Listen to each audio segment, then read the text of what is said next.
ban books, and I am joined tonight by Kent Oliver, the director of the Nashville Public Library. Kent, once again, thank you for being with us. We've talked a little bit about the library's new banned book library card. Right. Good look to it. It's all about pushing the freedom to read and to make your own choices. Here's a look at it once again.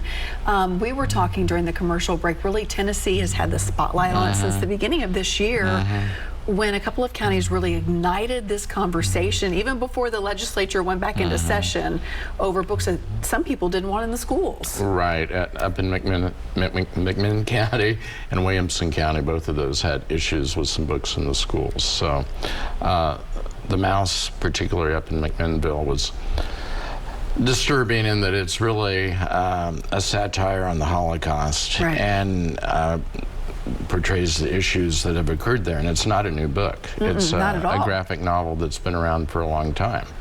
And it's an important book in literature. And then the other one from Williamson County was it Walk Two Moons? Yes. And what that is really about is a coming of age, a young adult who's coming of age and dealing with death and a number of other issues.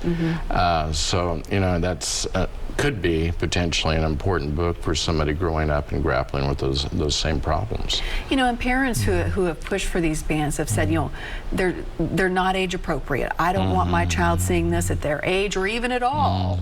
And I can understand certain topics. I would say my young boys, they're not ready for that. We're not there yet. And while you may be able to make the choice of what you check out or don't check out, you don't always have the choice of what the teacher is reading to them. And I think maybe that's where these parents are coming from. It could be, but and we certainly think parents should be making their own choices, as I mentioned earlier. And I think there needs to be some trust for the professionals within the schools that are building the curriculum. Yeah, let's talk about that, because there is oversight already worked into the system. It's not like everything's just willy-nilly right now or before this. And your librarians, obviously your teachers are, but your librarians are professionally trained and educated. Highly educated. Yes. And, you know, they're all about doing what's best to help children grow. So I think that's a critical piece of that discussion, certainly. The Tennessee State Library Association has really been watching what has happened in the legislature. Tell us about, first of all, about this group. What is the Tennessee State Library Association? It's the State Association for Librarians, and it's all types of libraries, university, public school librarians. And they actively advocate and follow legislation that can impact public libraries, school libraries, university libraries. And there are all types of things you don't think about that can impact a library that go through the legislature every year. So, what are things that we may not be thinking about? Well, just for instance, what the structure of a library board might look like. Or, you know, again, the textbook piece that we're following this year, or how funds are allocated, those sorts of things. So librarians are paying attention to the state legislatures all the time. As part of this legislative session, as I mentioned earlier, we have just seen a flurry of different bills and amendments, one even calling for librarians to be held criminally responsible. I mean, some of the things you're thinking, I thought I'd never say that in my life, right? Right. Well, and it was particularly upsetting, I think, at one point, because there were a number of librarians that came up to testify during committee hearings, and they were, in fact, called it was inferred that they were pedophiles. Right. Let's put it that way. Which again is mind-boggling. If you've ever walked inside your child's school, certainly you know that's not the case. Yeah, I mean, we're, like I said, we're professionals, and we want the best for your children. So.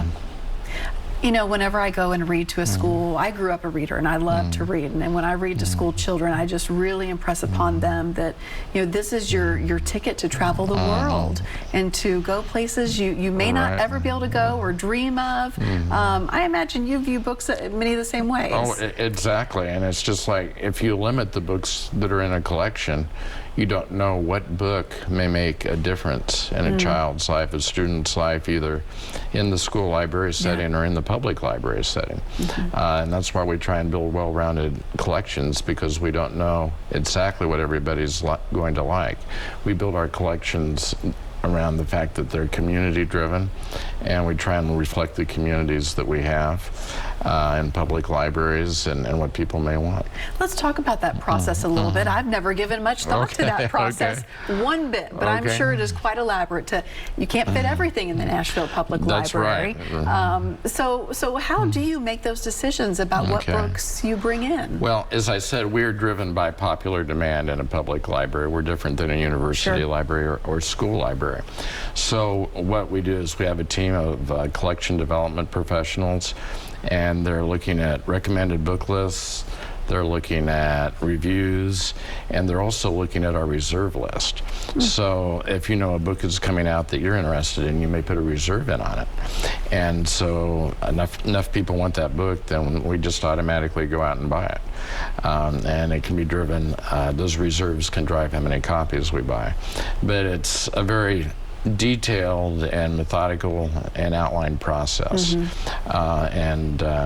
We think we do a fair job at it, but again, it's really that piece that we want to reflect all viewpoints in the community and make sure that we have those books that people want.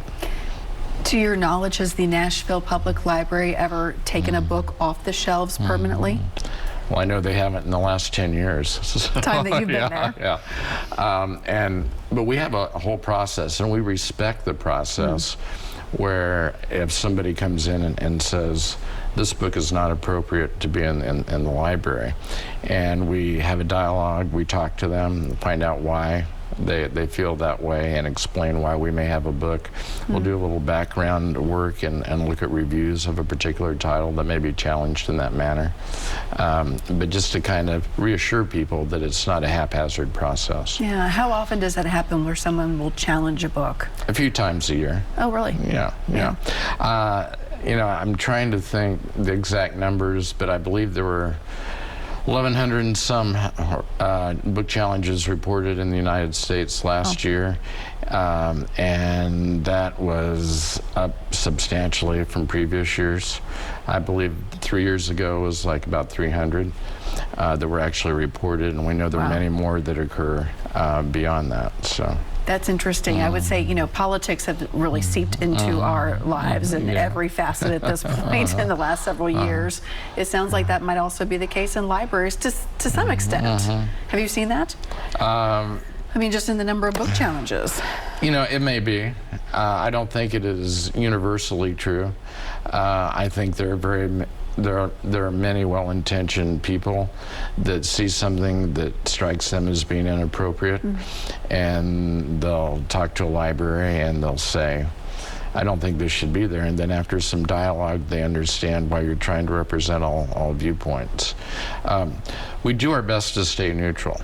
I mean, we really do when we're building these collections. So when you're looking at one political dogma on one side and one on the other, we try and have materials that represent both viewpoints, and so that people can get what they want to read. And I think we all do better in coming up with answers for our own lives when we're hearing all sides of a conversation. Most certainly. What would be your advice to parents as they try to, maybe with the spotlight turned on this issue, they're really starting to think about it now and how they navigate it with their own child in their own school? I think that as a parent, you should be paying attention to what every child brings home. And if there's an online catalog, I think it's certainly okay for you to look at what the school has within their system. But I think I'd be very involved with it. And I know when I was growing up, I was fortunate, but my parents were involved with my homework and wanted to know what assignments I had in literature and that sort of thing, and I think that's the way you do it. That's the most effective way to do it, and it also builds a bond between the parent and the child. And at the same time, I'm guessing the parent gets a little bit of education as well. I can second that. I have a third grader and a first grader. We've gone through different times. I don't remember learning this in school. I can't imagine what it's going to be like when they get to middle school and high school. We'll dip our toe in that water when we get there, that's for sure. It's been an interesting ride so far. I bet it has. Yes, it has. Just no math, I hope. Oh, that's the worst part. That's the worst. I'm like, wait a minute, let me pull out my phone and do the calculations. That's been the fun part. As we have seen movement in this legislative session and bills pass out of the legislature, as you look forward, what are your concerns? What might come next, or what you'll be working for next? Well, I think the concern is any type of outside control or any type of control that feels like it's more political or a cultural dogma driven as opposed to providing universal learning and education. And I think that's the fear. And we all want our kids to have a well-rounded learning experience. And you know, a parent may actually have what we call the teaching moment, obviously, where a child brings home a book that the parent may not agree with. Yeah. And the parent maybe can explain to them why they don't feel that that's an appropriate book for them. And that's fine. Every book doesn't have to be wonderful for every child or every person. Right. So. Right, absolutely. I do want to talk about just how the library has expanded so much over maybe what we grew up with. You went, you checked out books, you returned them. Right. It's so much more now. Yes, yes. And, you know, it's funny you should mention that because we're here talking about books and we're probably all thinking about ebooks. Or pardon me, I'm thinking about ebooks in the back of my mind, but it's like our collection and access for people has expanded so much by providing materials online. And you know, you can download a book from us for free, and you know, students, adults, and just get that immediate piece that you certainly couldn't get a few years ago.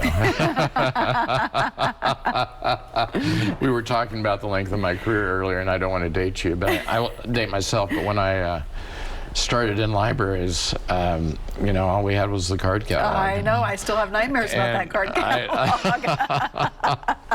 And, you know, early in my career, I started learning how to search the internet and do online cataloging. And that was a big deal. And it's just steamrolled and gotten better and better since then. It's a big, wide world in the library. It is. It absolutely is. All right, we have to take another commercial break. When we come back, more of this conversation. Stay with us.